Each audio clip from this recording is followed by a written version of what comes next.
Kisah dimulai dari bumi yang telah hancur sepenuhnya, bukan lagi dunia yang pernah mengenal peradaban, hukum atau harapan, melainkan hamparan kehancuran yang sunyi, tempat di mana bangunan-bangunan runtuh berdiri seperti makam bagi umat manusia.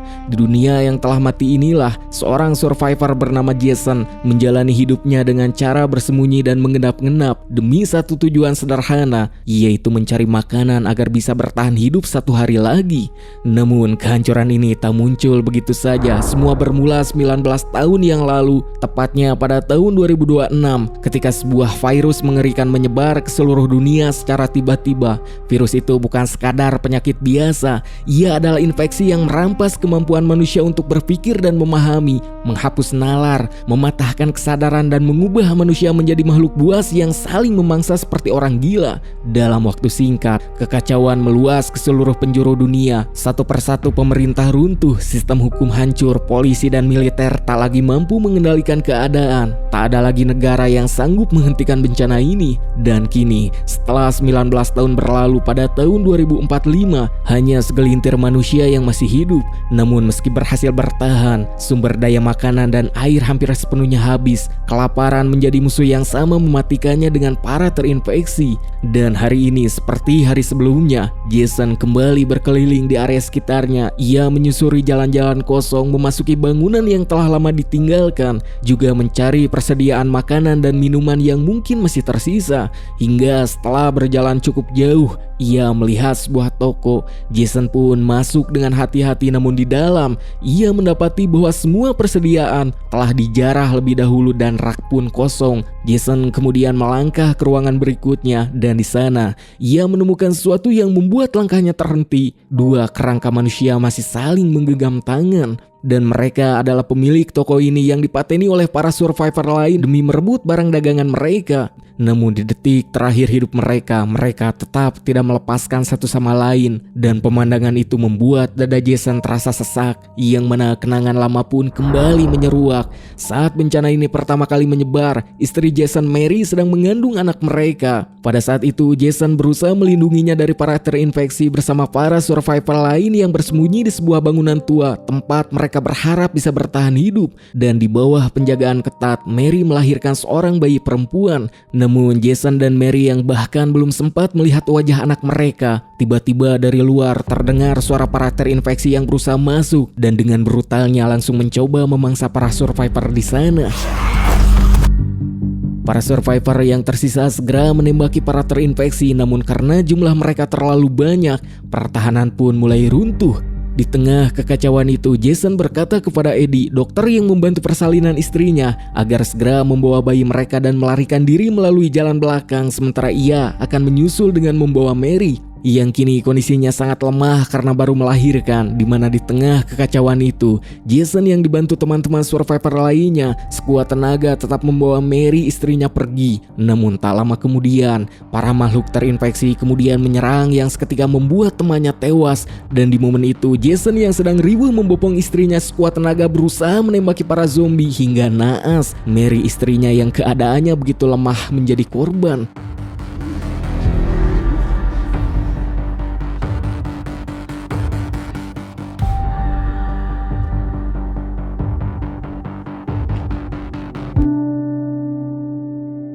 Dengan hati yang sangat berat, pada keesokan harinya Jason menguburkan istri tercintanya. Namun belum sempat berduka atas kepergian istrinya, ia masih harus menemukan anaknya yang telah ia titipkan kepada Eddie. Hingga 19 tahun berlalu sejak hari itu. Dalam rentang waktu yang panjang dan kejam tersebut, Jason telah berkeliling ke berbagai negara sejauh yang ia mampu. Ia menyusuri kota-kota mati, melewati batas-batas negara yang tak lagi berarti, dan memasuki wilayah-wilayah berbahaya yang seolah menjadi sarang kematian. Namun di antara setiap kelompok survivor yang ia temui, di setiap tempat yang sempat ia singgahi, ia tak pernah menemukan satupun petunjuk tentang Eddie yang membawa putrinya. Hingga waktu terus berjalan, namun harapan Jason perlahan terkikis, dan sekarang ia bahkan telah kehilangan harapan untuk bertemu mereka. Hari ini setelah melihat pasangan kerangka di toko tadi, Jason kembali mengeluarkan pistolnya. Ia membuka silinder senjata yang di dalamnya hanya tersisa satu peluru Peluru ini ia simpan untuk dirinya sendiri agar suatu hari nanti ia bisa mendiskon umurnya, mengakhiri penderitaan dan menemui istri tercintanya. Dan hari ini pun ia kembali memutar silinder pistol itu, mengarahkannya ke dirinya sendiri lalu menarik pelatuknya. Namun pistol itu tidak menembak, tak ada suara juga tak ada ledakan. Seolah-olah bahkan takdir pun tidak menginginkan Jason terbebas dari semua penderitaan ini dan pergi menemui istrinya. Hari itu setelah berkeliling seharian, ia tak menemukan makanan yang layak.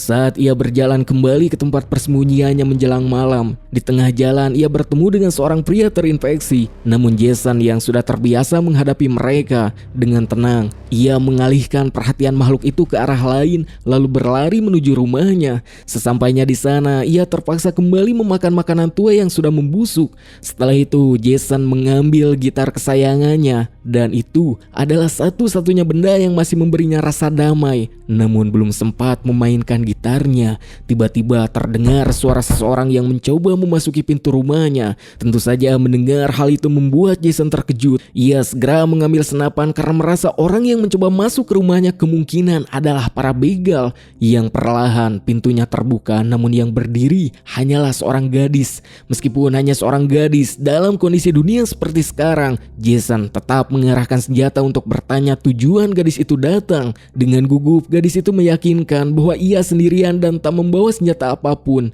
Dimana melihat tubuh si gadis yang lemah, rasa kemanusiaan Jason kemudian mengalahkan ketakutan. Jason akhirnya memberinya sedikit makanan.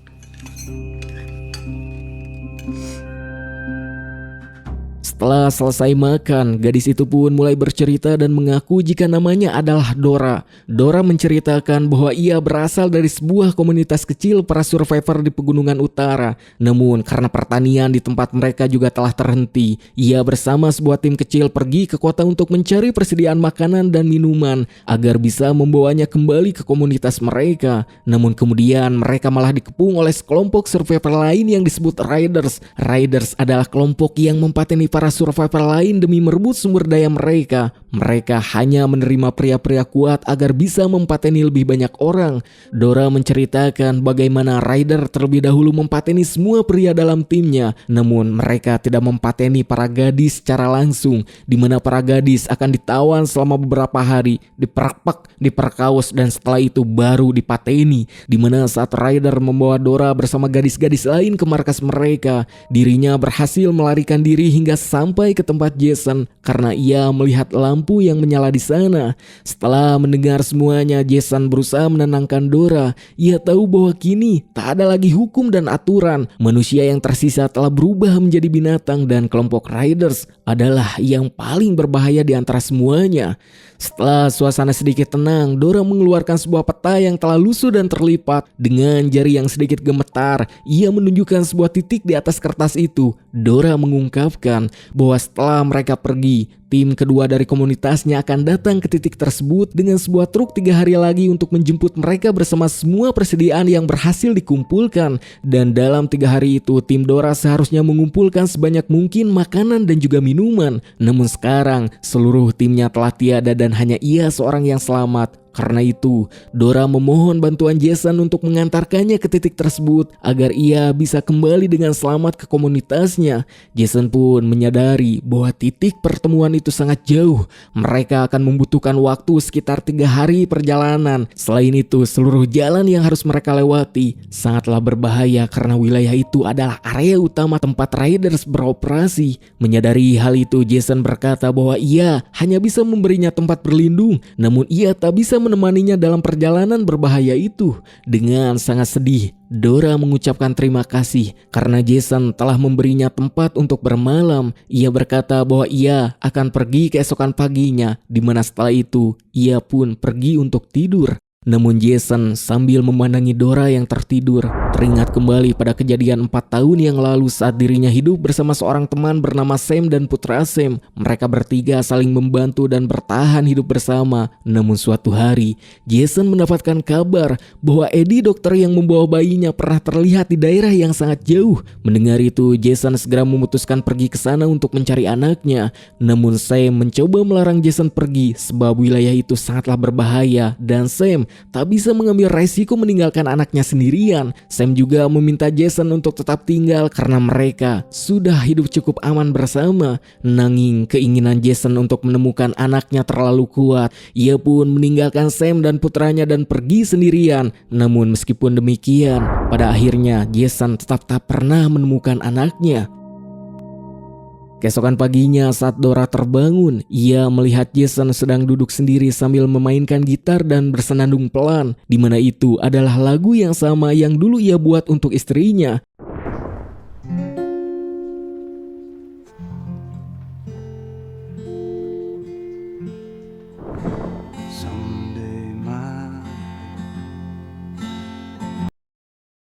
Ketika Dora menghampirinya, Jason berkata bahwa ia telah berubah pikiran. Ia akan menemani Dora menuju lokasi pertemuan itu. Tempat truk komunitas Dora akan datang 3 hari lagi karena Jason tak mau mengulangi kesalahan 4 tahun yang lalu yang pergi meninggalkan Sam dan putranya sendirian.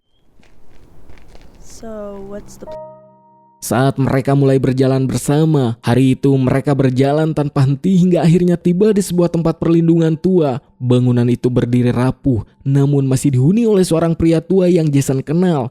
Di sana Jason pun mengatakan tujuannya datang karena ia ingin menukarkan harta terakhir miliknya dengan sebuah senjata yang dimiliki pria tua itu. Hal itu tentu membuat si pria tua keheranan sebab sebelumnya Jason bahkan tak mau menukarkan gitar miliknya dengan apapun. Namun kini setelah adanya Dora, Jason justru dengan sukarela mau menukarkan gitar berharganya begitu saja. Jason pun menerangkan jika semua itu demi sebuah keputusan berat, yaitu membawa Dora ke utara untuk bertemu komunitasnya. Sebab Jason tahu 2 hari ke depan akan sangat berbahaya dan tak mungkin bisa selamat jika tak mempersiapkan senjata. Alright.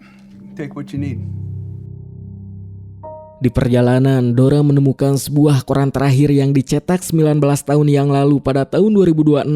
Di dalamnya tertulis bagaimana satu virus telah menghancurkan seluruh dunia pada hari-hari terakhir sebelum runtuh. Pemerintah juga memberikan instruksi agar sebanyak mungkin orang mengunduh video dari VTalks, sebuah channel YouTube yang berisi banyak panduan tentang cara bertahan hidup di masa kiamat.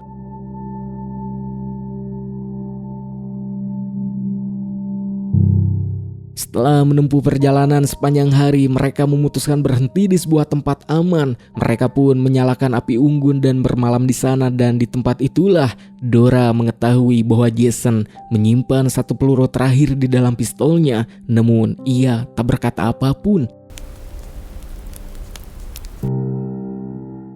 Keesokan harinya mereka melanjutkan perjalanan. Di sepanjang jalan yang mereka lihat hanyalah rumah-rumah hancur dan sisa-sisa peradaban yang tak lagi memiliki suara. Dora memandangi semua itu dengan mata penuh tanya. Ia berkata bahwa ia lahir setelah dunia hancur dan belum pernah melihat dunia yang normal. Orang-orang di komunitasnya pun hanya menceritakan seperti apa dunia dulu, namun ia sendiri tak pernah mengalaminya. Jason lalu mulai bercerita. Ia mengatakan bahwa pada awalnya semua orang meremehkan virus itu. Mereka percaya bahwa manusia sudah cukup maju untuk menemukan obat, dan memang beberapa bulan kemudian beberapa ilmuwan mengklaim bahwa mereka telah menemukan kelemahan virus tersebut. Namun sejak saat itulah semua kekacauan dimulai. Begitu kabar itu muncul, negara-negara besar mempateni para ilmuwan itu. Mereka tak ingin negara miskin menjadi lebih kaya dengan menjual penawar, di mana setelah kematian para ilmuwan itu keadaan semakin memburuk. Serangan antar negara menyebabkan infeksi menyebar lebih cepat, dan virus itu terus berevolusi hingga bahkan negara-negara besar pun tak bisa membuat penawarnya. Dan sebenarnya dunia tidak akan pernah hancur jika bukan karena keserakahan dan haus kekuasaan manusia. Setelah berjalan tanpa henti selama 2 hari, menjelang sore mereka tiba di sebuah kota kecil. Dari kejauhan, mereka melihat sekelompok orang dan dengan hati-hati mereka pun mengintip. Dan saat itulah mereka menyadari bahwa itu adalah kelompok raider yang sedang membabat para survivor lain. Yang lebih aneh, para survivor yang dipateni itu bahkan tak memiliki makanan atau minuman.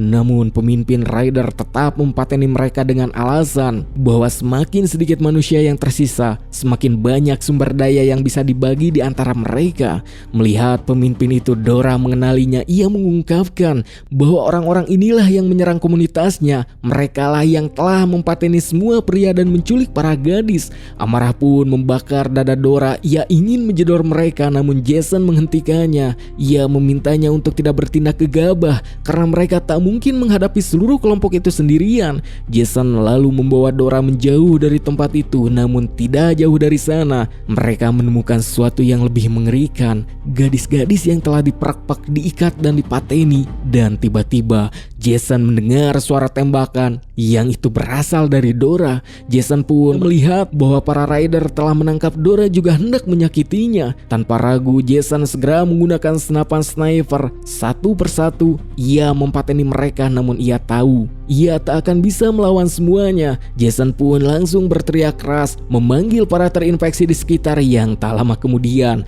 para terinfeksi datang dan menyerang riders. Dan di tengah kekacauan itu Jason berlari menuju rumah tempat Dora dibawa. Ia pun langsung mempateni semua orang di sana dan akhirnya menyelamatkan Dora.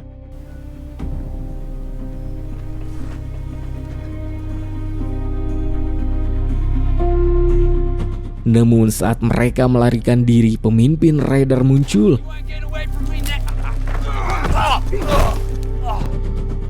Namun sang pemimpin jauh lebih terampil. Ia berhasil mengalahkan Jason dan membuatnya tak sadarkan diri.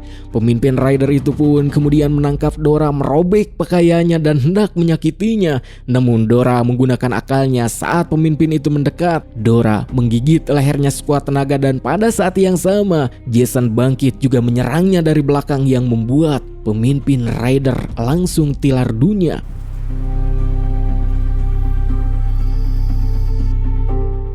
Jason berkata bahwa mereka harus segera mencari tempat aman. Ia juga mengatakan bahwa tak jauh dari sana ada rumah teman lamanya Sam yang telah ia tinggalkan 4 tahun lalu bersama putranya.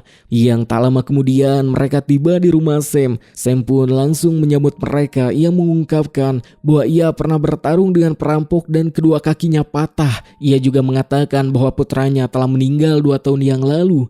Mendengar hal itu, Jason merasa sangat bersalah. Ia pun langsung meminta maaf kepada Sam. Place to stay for the night. Meant to come back. Kini mereka sepakat hanya akan bermalam 1 malam. Sam lalu meminta Jason pergi ke gudang terdekat untuk mengambil makanan. Sementara itu Sam akan menunjukkan rumah kepada Dora. Jason pun kemudian pergi, dimana setelah Jason menghilang dari kejauhan, Dora berkata kepada Sam bahwa Jason adalah orang yang sangat baik karena ia rela melakukan perjalanan berbahaya hanya untuk menyelamatkan nyawanya. Namun Sam menjawab dengan suara dingin. Ia berkata, seandainya Jason melakukan hal itu lebih dulu, maka semua yang akan terjadi sekarang tak akan menimpa mereka. Dan saat mengucapkan itu, wajah Sam pun akhirnya berubah. Ia berdiri dari kursi rodanya. Ternyata Sam berpura-pura lumpuh. Dora pun langsung menyadari bahwa niat Sam tak baik. Ia pun mencoba menyerang Sam dan melarikan diri. Namun Sam dengan mudahnya menguasainya. Dora berkata bahwa Jason akan segera kembali dari gudang dan ia tak akan membiarkan Sam melakukan apapun padanya. Namun Sam tertawa. Ia berkata bahwa Jason tak akan pernah kembali hidup-hidup dari gudang tersebut.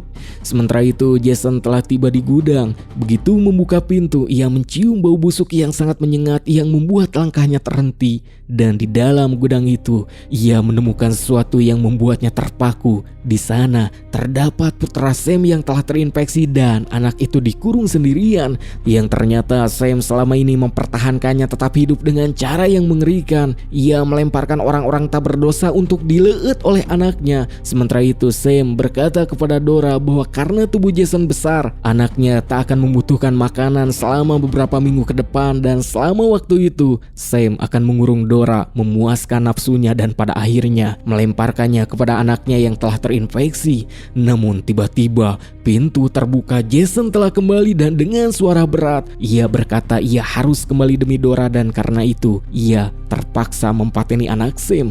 Mendengar hal itu Sam menjadi sangat marah. Yang tanpa ragu ia langsung menjedor Jason. Dora pun berteriak dan menyerang Sam, namun ia tak mampu mengalahkannya. Hingga saat Sam kembali menyerang, sebuah tembakan menghantamnya dari belakang. Sam pun jatuh. Dora melihat bahwa Jason telah menggunakan satu-satunya peluru yang ia simpan selama bertahun-tahun, peluru yang seharusnya ia gunakan untuk mendiskon umurnya. Namun kini peluru itu digunakan untuk menyelamatkan Dora, dan karena Jason tertembak di dada, ia pun akhirnya terhurung sekarat. Namun Dora tak menyerah. Dengan seluruh sisa tenaga ia mengangkat Jason dan membawanya menuju titik pertemuan.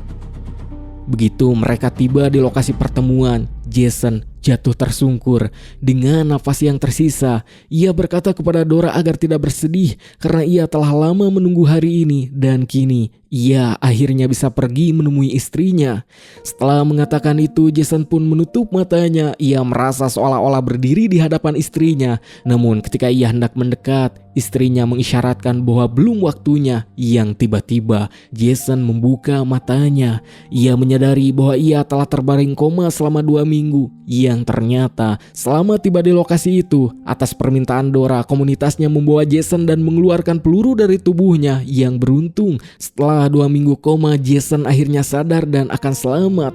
Tak hanya itu, Jason sangat terkejut saat mengetahui bahwa dokter yang merawatnya adalah dokter yang sama yang menolong istrinya melahirkan 19 tahun yang lalu, di mana dokter itu pun lalu meminta maaf. Ia berkata bahwa ia telah berusaha mencari Jason untuk mengembalikan anaknya, namun takdir tak pernah mempertemukan mereka. Mendengar hal itu, Jason pun kemudian bertanya tentang anaknya, dan dokter itu menunjuk Dora. Ia berkata, "Inilah dia. Dialah putrimu." Dora adalah anak Jason. Jason yang sejak awal tanpa sadar telah melindungi putrinya sendiri, akhirnya menyadari bahwa gadis yang ia selamatkan sepanjang perjalanan itu adalah darah dagingnya sendiri. Selama 19 tahun ia mencari tanpa henti, dan ketika ia telah menyerah, takdir justru mempertemukannya kembali dengan putrinya. Dan jika saat itu Jason memilih untuk tidak menolong Dora karena ia menganggapnya orang asing, maka tanpa sadar ia akan kehilangan putrinya untuk kedua kalinya. Dan kini Jason juga Dora akan hidup bersama di komunitas itu. Serta bagi Jason, ini adalah kehidupan yang kedua. Ia pun menyadari bahwa jika manusia tetap percaya pada kemanusiaannya, maka setiap kebaikan yang dilakukan akan selalu kembali kepada kita meskipun harus menunggu lama. Dan seluruh kisah ini tidak hanya tentang bahaya kiamat, melainkan tentang dua sisi kemanusiaan. Yang pertama, kekejaman manusia, kelompok yang menindas, menyiksa dan mempateni demi bertahan hidup, serta keserakahan yang membuat dunia hancur sejak awal. Namun sisi kedua adalah harapan bahwa di dunia yang paling gelap sekalipun masih ada orang seperti Jason yang memilih menolong orang lain, dan pada akhirnya justru menolong dirinya sendiri. Dengan perasaan harapan dan keyakinan bahwa kebaikan tak pernah sia-sia, film pun akhirnya tamat. Terima kasih bagi kalian yang sudah menonton dari awal sampai akhir. Kita jumpa lagi di video-video selanjutnya, dan bye-bye.